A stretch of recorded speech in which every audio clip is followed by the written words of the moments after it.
मुसलमानों को भी बताइए, मुसलमान पसमंदा है, मुसलमान परेशान है, हमारे को भी बताइए क्या ऐसा कारोबार है जो करने से मुसलमान आगे बढ़ सकता। सिर्फ आप ही बढ़ते, आपकी सिंडिकेट बढ़ती, आपके एमएलए और कॉर्पोरेटरों के पास ही पैसे आते, मुसलमान आवाम के पास पैसे क्यों नहीं आते। वक्फ बोर्ड अगर से कब्जा हुआ है और इलीगल इंक्रोचमेंट है तो मेरा जो इन्फॉर्मेशन है उसमें 70% एमआईएम के लोग हैं, 20% कांग्रेस के लोग हैं, 10% तेलुगु देशम और दूसरे जमात के लोग हैं। ओल्ड सिटी हैदराबाद में ये बात समझ में आई कि अगर से आप पब्लिक को तगड़ा कर देंगे, माशी हालत से उनको मजबूत कर देंगे, एजुकेशनली उनको स्ट्रांग कर देंगे और उनको जाती घर आ जाएगा तो वो अपना वोट एमआईएम को नहीं डालेंगे। जो ओल्ड सिटी की हालत थी आज भी वैसी है, पहले से पसमंदा था, पसमंदा है, अपॉर्चुनिटीज नहीं मिले, नौकरियां नहीं मिले, बेरोजगारी पीक पे है।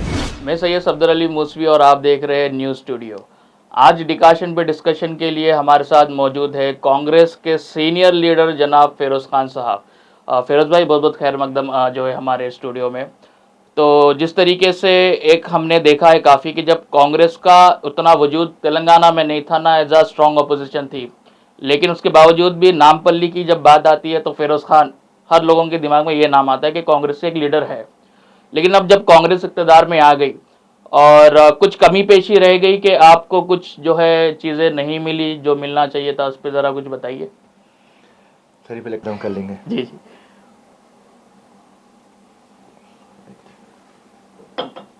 कहाँ से? मिनरवा से। ओके चलिए बेहतरीन है जी। चलिए रही बात, first of all thank you so much जी। आपका बुलावा आया, हम आ चुके जी। रही बात, एक कांग्रेस पार्टी के अंदर एक ब्रैकेट क्रिएट करे जी। अच्छा। और ये ब्रैकेट ये है कि वॉल क्रिएट करे कि जो कंटेस्टेड है उनको पोस्ट नहीं देंगे, जो नॉन कंटेस्टेड है उनको पोस्ट देंगे। ओके। तो कंटेस्टेड के ब्रैकेट में हम आते, तो वो वॉल जो है रेवंत रेड्डी साहब हाईकमांड लगाए सिर्फ ये बताने के लिए कि सिर्फ आप टिकट लेंगे, इलेक्शन लड़ेंगे, हारेंगे, उसके बाद आके आप ही नॉमिनेटेड पोस्ट लेंगे, तो इस तरीके का माहौल नहीं चलेगा। माहौल बदल चुका है कांग्रेस पार्टी में और रेवंत रेड्डी की सदारत में। तो जो भी नॉन कंटेस्टेड है उनको हम देंगे, सो जो भी कंटेस्ट करे उसको नेक्स्ट ईयर देंगे जी। और आप देखिए बलमूर वेंकट जिसको एमएलसी दिए नॉन कंटेस्टेड, अनिल कुमार यादव जिसको आप राज्यसभा दिए नॉन कंटेस्टेड, आप साई ले लीजिए, किरण ले लीजिए, अनिल ले लीजिए, जिसको भी चेयरमैन दिए नॉन कंटेस्टेड। तो जो भी कंटेस्ट करे उनको नहीं दिए और जैसा वो वॉल ब्रेक होगा कंटेस्टेड का, फिरोज खान, जग्गा रेड्डी, मधु यास्की, हम हर कोई अंदर आ जाएंगे। तो उसके लिए वक्त का तकाजा है और दूसरा कुछ भी नहीं। जी फिरोज साहब, नामपल्ली इलेक्शन जो गए असेंबली इलेक्शन में और जिस तरीके की जो एक टक्कर चली, क्योंकि ओल्ड सिटी पुराना शहर या हैदराबाद डिस्ट्रिक्ट की अगर बात करूं तो एक याकुतपुरा और एक नामपल्ली, ये दोनों बहुत ही सुर्खियों में थे और मैं समझता हूं 2000 वोटों से जो है वहां पे आप नाकामयाब हुए। लेकिन अनऑफिशियल, सिर्फ आपके पास इलेक्शन कमीशन का सर्टिफिकेट नहीं है, बट अनऑफिशियली वहां की लोग जो है आप ही को एज एन एमएलए मानते हैं और हर बिला मजहब व मिल्लत आपसे मिलते हैं। तो ऐसी कोई चीज़ें जो अर्जेंट अटेंशन की ज़रूरत है नामपल्ली कॉन्स्टिट्यूंसी में डेवलपमेंट की, अगर जब हम बात करते हैं जो होनी चाहिए, तो आप कुछ सजेशन है उस पे आपके? नामपल्ली के अंदर जीरो डेवलपमेंट है, कांग्रेस पार्टी है बात भी जीरो डेवलपमेंट है जी। हर एक रोड, हर एक नाला, हर एक ड्रेनेज सिस्टम खराब है वहां पर और स्कूल्स डेवलप नहीं है, हॉस्पिटल्स ओके है। सो नामपल्ली को मैं आउट ऑफ 10 2 मार्क्स दूंगा। कांग्रेस गवर्नमेंट आए बाद भी मैं आपको 2 मार्क्स दे रहा हूँ। हमारे ज्यादा फंड्स होना, रेवंत रेड्डी साहब से मैं मेरी एक ही बात है, कॉन्स्टिट्यूएंसी डेवलपमेंट फंड आप देइए हमारे को और आप बढ़ के देइए। हम बीआरएस की पार्टी में थे जब हमको नहीं मिला था, मगर अब कांग्रेस की पार्टी में है तो हमको ज्यादा से ज्यादा मिलना। मगर अफसोस की एक बात है, मैं आपको जो हाल हकीकत बताऊंगा, 6.5 लाख करोड़ उधार के अंदर हमारी गवर्नमेंट आई। जब हम बाहर थे तो हमारे को यह अंदाजा था कि 2 लाख या 2.5 लाख करोड़ रुपए उधार है तेलंगाना में जी। एक सरप्लस स्टेट, उधारों का स्टेट है, मगर हमको ये नहीं मालूम था कि 6.5 लाख करोड़ उधार रहेगा। तो ये पोजीशन के ऊपर हम राज कर रहे हैं जी। सो पैसा निकालना मुश्किल हो गया। और रही बात डेवलपमेंट नामपल्ली का, हमारे को पैसा होना, और रेवंत रेड्डी को मैं कंटिन्यूस बोल रहा हूं और मैं बराबर पैसा लाऊंगा, डेवलप करूंगा। उसके बाद में आपके नेक्स्ट टाइम चैनल में आऊंगा तो बोलूंगा कि यस हम पैसा लाए, डेवलप करें। फिल वक्त पैसा नहीं है, डेवलपमेंट नहीं है।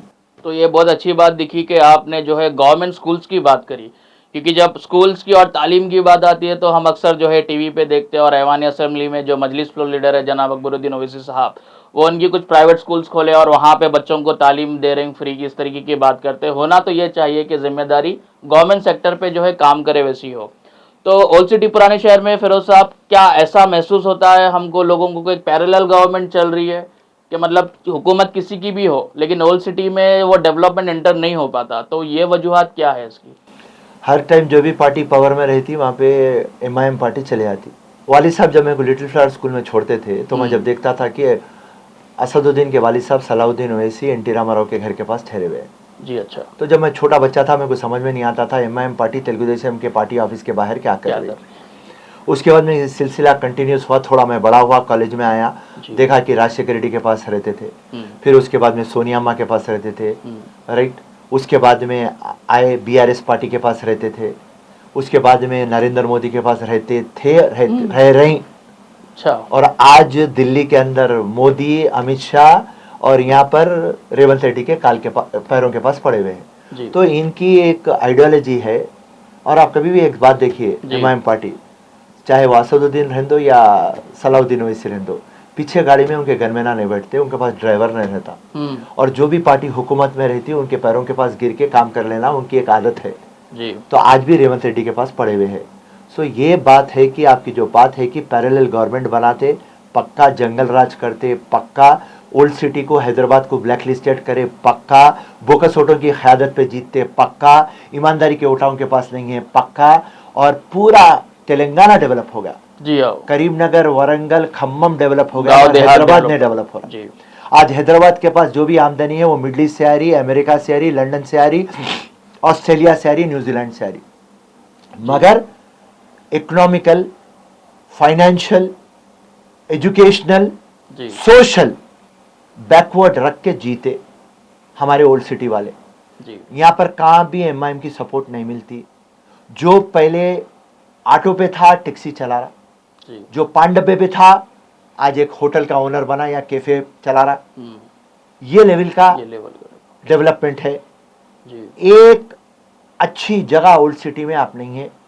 रेवंत रेड्डी आबाद अब उस्मानिया को शिफ्ट करे जी। रेवंत रेड्डी आबाद मेट्रो रेलवे लाना चाह रहे हैं, डेवलपमेंट किस तरीके से करना सोच रहे हैं, मूसी फ्रंट के बारे में जिक्र हो रहा जी। ये रेवंत रेड्डी आबाद।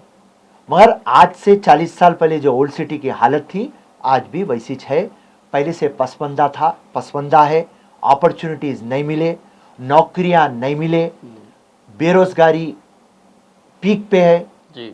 जहां पर बिजनेस अपॉर्चुनिटी मिलना वहां पे नहीं मिला जी। माइनॉरिटी फंड जो है नहीं मिला, माइनॉरिटी लोन्स नहीं मिले, बीसी भी है वहां पे जी, हिंदुआ है, बैकवर्ड क्लास है, उनको कुछ नहीं मिला, शेड्यूल क्लास है, दलिता है, उनको कुछ नहीं मिला। बहरहाल टोटल ओल्ड सिटी हैदराबाद में को ये बात समझ में आई कि अगर से आप पब्लिक को तगड़ा कर देंगे, माशी हालत से उनको मजबूत कर देंगे, एजुकेशनली उनको स्ट्रांग कर देंगे और उनको जाति घर आ जाएगा तो वो अपना वोट एमआईएम को नहीं डालेंगे। भेड़िए बकरों के वैसा रखो, वोट एमआईएम को मिलेगा। इनके वालिद, इनके दादा ये सिखा के गए, बच्चे भी ये कर रहे और आने वाले उनके बच्चों को भी ये सिखा के जाएंगे। फिरोज साहब, अभी जो कांग्रेस गवर्नमेंट का जो इनिशिएटिव है हाइड्रा, जो सुर्खियों में भी है, तो ये इनिशिएटिव से नुकसान किसको होगा ये बताइए आप। देखिए हाइड्रा जो है जी, जो भी काम कर रहा है वो बेहतरीन काम कर रहा जी। एक बात का आप हमारे मुख्यमंत्री को कॉम्प्लीमेंट देना जी कि ये जो हाइड्रा का इशू है आज हैदराबाद है। मैं आपके टीवी चैनल के पास आने के लिए, आपके स्टूडियो को आने के लिए मेरे को 45 मिनट्स हुए। मेरा घर है एसी गार्ड्स, लकड़ी का पुल से यहाँ पे आने को मेरे को 45 मिनट्स। इसका रीजन क्या है, ये जो लेक्स और पाउंड्स है इनको सेफगार्ड करना था मगर 61% इंक्रोच हो गए। ओके। और ये जो स्टॉर्म वाटर ड्रेन है जी, जब भर जा रहा तो ये पूरे अर्बन में आ जा रहा, अर्बन तो सिटी में आ जा रहा, पूरे घरों में आ जा रहा।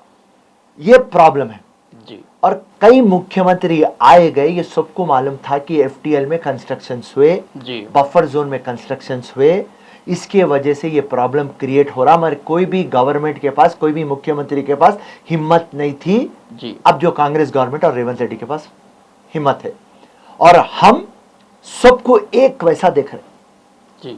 हाइड्रा में जो भी पॉन्ड्स और लेक्स को कब्जा करेगा जी, जो गवर्नमेंट प्रॉपर्टी है, आपकी और हमारी प्रॉपर्टी है, इसको सेव करने के लिए कितना भी बड़ा आदमी हो, कौन सी भी पॉलिटिकल पार्टी का हो, हमारी पॉलिटिकल पार्टी का भी हो, हम उसका इंक्रोचमेंट निकाल देंगे, हम अनऑथराइज्ड कंस्ट्रक्शन को डेमोलिश कर देंगे जी। 1 पॉइंट प्रोग्राम करके हाइड्रा बनाए और उसके कमिश्नर को ऑटोनॉमी दिए कि आप किसकी भी नहीं सुनना, ये गाइडलाइंस है, चाहे कांग्रेस रहो, बीआरएस रहो, एमआईएम रहो, बीजेपी रहो, कम्युनिस्ट रहो जी, कोई भी बालखान रहो, उसको आप हटा देना और उसको एक फोर्स दे दिए। और ऐसी काम चल रहा और इंशाल्लाह ऐसी काम चलेगा, इसमें कोई दो राय नहीं है। आपका नेक्स्ट प्रश्न रहेगा मेरे को, अरे भाई वो फातिमा स्कूल या जो भी है अकबरुद्दीन का, देखिए साहब यंग जनरेशन वहां पे एजुकेशन ले रहा, हमारा फ्यूचर हैदराबाद, फ्यूचर तेलंगाना वहां पे एजुकेशन ले रहा जी, उसके लिए एक सॉफ्ट कॉर्नर है और उनको टाइम दे रहे हैं हम। एकेडमिक ईयर का एक मोहलत दी गई, बस दैट्स ऑल। जी। मगर चाहे मल्ला रेड्डी कॉलेज ही क्यों ना हो, सिर्फ ओवैसी बोल के नहीं, दूसरे भी। मल्ला रेड्डी भी है, जी हाँ, राजेश्वर रेड्डी भी है, प्रोग्रेस भी है, नाले पे बना सपन लागुड़ा, जो भी हो जी। सबको हटा देंगे। सही है। फिरोज साहब, न्यू वफ एक्ट बिल की जो बात चल रही है, चर्चा चल रहा है, और खुशी की बात है कि असदुद्दीन ओवैसी साहब भी QR कोड का प्रचार कर रहे हैं कि ये मस्जिदों के बाहर लगाओ, लेकिन वफ प्रॉपर्टीज एंक्रोच हो गई, कौन एंक्रोच करा उसका कोई QR कोड ऐसा नहीं निकला अब तक, तो उस पर कुछ बोले। वो तो प्रॉब्लम है जी, वक्फ बोर्ड अगर से कब्जा हुआ है जी, और इलीगल एंक्रोचमेंट है, तो मेरा जो इन्फॉर्मेशन है उसमें 70% एमआईएम के लोग हैं जी, अच्छा, 20% कांग्रेस के लोग हैं, ओके, 10% तेलुगु देशम और दूसरे जमात के लोग हैं। जी, तो ये कार्रवाई आप पहले करना। जी, आप प्रेस में रहने के लिए, सुर्खियों में रहने के लिए आप ये बकवा कर रहे हैं, बलवा कर रहे हैं, राइट जी, और आप जो भी करते असदुद्दीन बीजेपी के इंस्ट्रक्शन में करते आप, अमित शाह जो आपको ट्रेनिंग दिया, आपको जो स्क्रिप्ट लिख के दिया, आप वो बात करते आप, जी, तो उसके लिए कभी भी आप सुर्खियों में रहते आप एक बताइए असदुद्दीन, आप कभी भी आपका एक परसेप्शन बताए आप कि आप मुसलमान हैं, आप दाढ़ी में, शेरवानी में, टोपी में आप एक तगड़े मुसलमान दिखते, राइट, वेरी गुड, आपकी नमाज खजा नहीं जाती, वेरी गुड, एरोप्लेन में भी पढ़ते नमाज हो तो, वेरी गुड, जी, जबरदस्त, जी, मगर उसके बाद में हकीकत क्या है, आप मुसलमान को डेवलपमेंट नहीं करते आप। अगर से आप डेवलपमेंट करते तो आज ओल्ड सिटी नंबर 1 रहती थी, 33 डिस्ट्रिक्टों में नंबर 1 डिस्ट्रिक्ट हैदराबाद रहता था, मगर आज नंबर लास्ट डिस्ट्रिक्ट हैदराबाद बन गया। कई के लिए बन गया? आप डेवलपमेंट का सिर्फ ड्रामा करते, आप बड़े बड़े चैनलों में बैठते, आप जितने भी मोदी के चैनल से आप पूरे जाके वहां पे बैठते, आप बैठ के आप खाली लोली पंचायत बकवा करते, आप पार्लियामेंट में बेस्ट पार्लियामेंट का आप अवार्ड लाते, आप मगर आप हैदराबाद को आप डेवलपमेंट नहीं करते, राइट, आप सूदखोरों को मदद करते, आप लैंड ग्रैबर्स को मदद करते, जितने भी अनऑथराइज्ड धंधे करते आप उनको करते, जितने भी राउडी सीटरा है, हिस्ट्री सीटरा है आपके साथ रहते, आपके रैली के अंदर आप देखो जितने भी आपके अतराफ के फोटो देखो वो पूरे लंगे दिखते आपके साथ, आप ये तमाम चीजें नहीं करते, आप आके खाली इस्लाम खतरे में की बात करते रहते, मुसलमानों का चैंपियन है बताते आप किसके भी चैंपियन नहीं है आप। अगर से आप मुसलमानों के चैंपियन रहते तो आप बीआरएस को जिता देते थे, आप बीआरएस को नहीं जिता सके, आप मामू को वोट दो, मामू को वोट दो बोले, मामू को वोट नहीं गिरे जी। उसके बाद में आप बोले रेवंत रेड्डी को आरएसएस की चड्डी, गिड्डा है, रैबिट है, चूजा है, कॉलर पकड़ के उठा ले, तो आज उसके बाद जाके उसके पैरों के पास आप गिर गए। वाह रे वाह असदुद्दीन, क्या मर्दे मुजाहिद है बाबा तुम, जबरदस्त। बीआरएस हुकूमत में, मामू की सरकार में जब दरगाह हुसैन शाह वली की जमीन जो है चले गई, तेलंगाना वक्फ बोर्ड हार गया, गवर्नमेंट बीआरएस की जीत गई थी, तो जब भी असद ओवैसी साहब ने कुछ प्रोटेस्ट, एहतजाज, या फिर अकबर साहब ने डंडे गोलियां जो बोलते हैं अक्सर, वैसा कुछ दिखा नहीं, तो ये क्या वजूहत होंगी फिरोज भाई? और आज जो है केसीआर जो है नाइंसाफी करा बोल रहे हैं, और रेवंत रेड्डी साहब जो है उनके चाइल्डहुड फ्रेंड बन गए, तो मतलब ये किस तरीके की सर्कस चल रहा है ओल्ड सिटी में? या फिर शुरुआत में जब आए तो किराए के घर में थे जी, उसके बाद में हिम्मतनगर में घर आया, आज जो घर में रह रहे हैं वो 500 करोड़ के ऊपर है। अच्छा, सो ये हालत है, तो पैसा आता कहाँ से? असदुद्दीन और एमआईएम पार्टी मुसलमानों को बताना जी, राइट, आप रहते पहले गरीब, फिर आप बन जाते मल्टी मिलियनर, करोड़पति से करोड़पति बन जाते आप। मुसलमानों को भी बताइए, मुसलमान पसमंदा है, मुसलमान परेशान है, हमारे को भी बताइए क्या ऐसा कारोबार है जो करने से मुसलमान आगे बढ़ सकता। सिर्फ आप ही बढ़ते, आपकी सिंडिकेट ही बढ़ती, आपके एमएलएज और कॉर्पोरेटरों के पास ही पैसे आते, मुसलमान आवाम के पास पैसे क्यों नहीं आते? तो बात समझने की बात है। जो भी है, मैं आपको क्या बोला, सेंटर में जो भी रहने दो, स्टेट में रहने दो, उनसे दोस्ती कर लेते, इनके जाके कमरों में पैरा पढ़ लेते, बाहर आके मोताबरी के बातें करते और हर किसी से अपनी डीलिंग करते। बस सिंपल एक लॉजिक बात है, मुसलमानों के चैंपियन बोल के मुसलमानों के ब्रोकर हैं आप। शुक्रिया फिरोज खान साहब, बहुत बहुत हमारे साथ जुड़ने के लिए न्यूज़ वन स्टूडियो पे और आपका टाइम देने के लिए। Thank you so much. अल्लाह हाफिज़।